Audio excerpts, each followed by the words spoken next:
تبارك الذي بيده الملك وهو على كل شيء قدير.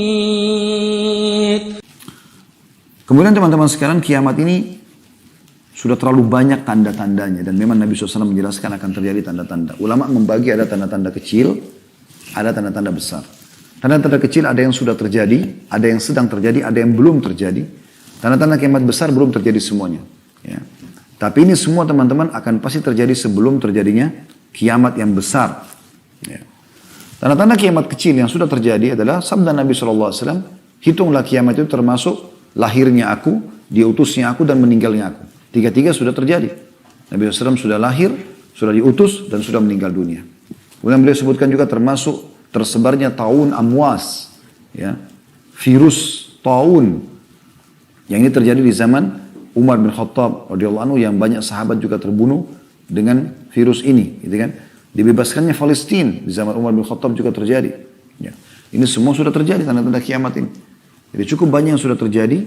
Bahkan Nabi SAW menjelaskan, ya, kalau kaum muslimin akan membuka wilayah Hira, dan memang sudah berhasil juga, ya, dibebaskannya.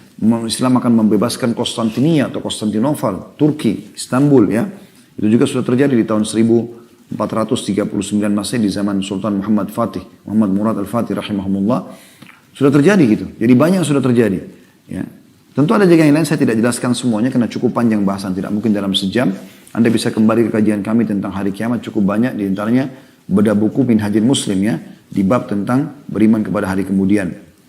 Kemudian ada juga yang sedang terjadi, seperti misalnya sabda Nabi SAW, tidak akan terjadi kiamat sampai zina itu menyebar. Ya. Kemudian juga dalam riwayat lain, dan juga khamr, serta diganti namanya dengan nama yang lain. Bukankah Anda lihat sekarang dilegalkan? Ya. Diskotik, bar, karaoke, dengan lampu-lampu yang terang, mendapatkan izin, mereka bebas melakukan semua itu. Nah, itu sudah dilegalkan. Zaman dulu tuh sangat aib besar kalau ada terjadi perzinahan. Orang mungkin menyembunyikan diri. Sekarang orang sudah benar terang-terangan. Bukankah film-film sudah banyak disebarluaskan di medsos? Semuanya orang bisa melihat aurat orang lain, bisa menonton zina dan segala macam, bahkan mendukung dan segala macam. Bahkan bisa investasi, ikut-ikutan di situ. Itu kan sudah merajalela. Khamr digantikan namanya. Sekarang kan digabung khamr yang bersaudara sama zina. Pasti dia paket biasanya. Setelah mabuk, zina. Atau zina dengan mabuk. Ini dua hal yang sulit dipisahkan. Seperti kembar gitu, ya. Dan dosa ini rata-rata, ya, seperti bersaudara. Memanggil satu sama yang lain. Kalau sudah melakukan ini akan terjadi, ini akan terjadi. Ini. Terus begitu. Tapi dua hal ini selalu ada. Anda lihat relevansinya. Diskotik, ada khamr, ada wanita yang menawarkan jasa untuk zina. Karaoke, pasti ada wanitanya, gitu kan, yang menawarkan begini. Tempat-tempat bar dan segala macam ini sama. Maka ini kayak satu paket, teman-teman sekalian. Dan ini sudah disebutkan oleh Nabi SAW. Diubah sekarang menjadi julukan atau judul hiburan. Jadi bukan lagi dikatakan perzinahan, hiburan. Sehingga akhirnya tidak masalah orang pakai jilbab pun untuk masuk di sana, ya, laki-laki yang soleh pun masuk di sana dan segala macam hal. Allahul musta'an. Ini termasuk tanda-tanda kiamat yang sudah nyata. Tanda-tanda hari kiamat juga kata Nabi SAW, ya, bahwasanya banyaknya laki-laki menyerupai perempuan, perempuan menyerupai laki-laki. Bukankah di zaman kita seperti itu? Bahkan di zaman kita ini, ya, semoga Allah selamatkan kita, di beberapa negara dilegalkan pernikahan sesama jenis. Di Indonesia pun pada mau ikut-ikutan. Ya, diangkat LGBT dan segala macam, diangkat itu sebuah kebebasan publik. Padahal melawan fitrah. Allah sudah hancurkan kaum Lut karena mereka homoseksual. Dan juga dalam masalah lesbian, kata Nabi SAW, ya, lesbian, praktek lesbian di antara wanita adalah zina di antara mereka. Tidak bisa. Ya.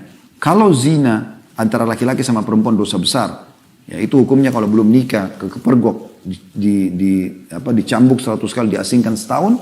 Kalau sudah nikah dirajam, dilempar sampai mati.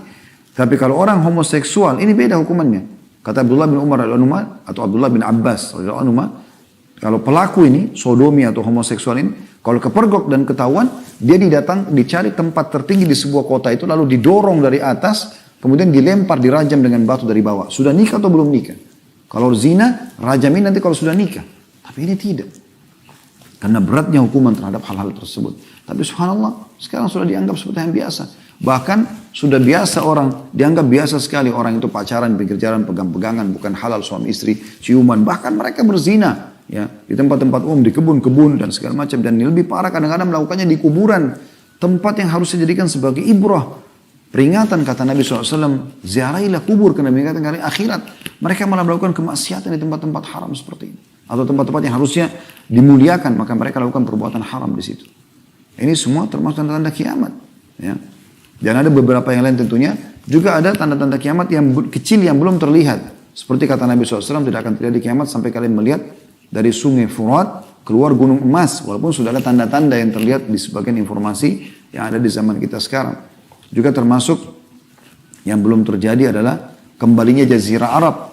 Ya, dengan sungai-sungai, kebun-kebun. Ya. Sekarang kan yang kita tahu Jazirah Arab, termasuk Saudi terutama sekarang adalah banyak padang pasir. Tapi subhanallah dalam 10 tahun terakhir ini, itu selalu turun salju. Di hari-hari sekarang ini kita, baru 2 hari yang lalu saya temukan lagi cuplikannya bagaimana, dan itu tidak asing di medsos, di Tabuk selalu turun salju. Yang sebelumnya mungkin tidak seperti itu. Dan sampai dijadikan sebagai bahan khutbah Jumat oleh para imam-imam haram. Bagaimana memperingatkan masalah ini. Kalau salju itu pada saat dia cair dia akan membawa air yang sangat banyak. Dan itu bisa membuat subur. Dan beberapa titik Jazirah Arab sudah mulai kelihatan hijau. Dalam subhanallah 2-3 hari saja hujan. Maka kita lihat padang pasir itu berubah menjadi hijau. Saya saksikan sendiri beberapa kali seperti itu ya. Maka ini termasuk tanda-tanda kiamat yang sudah nyata sebenarnya.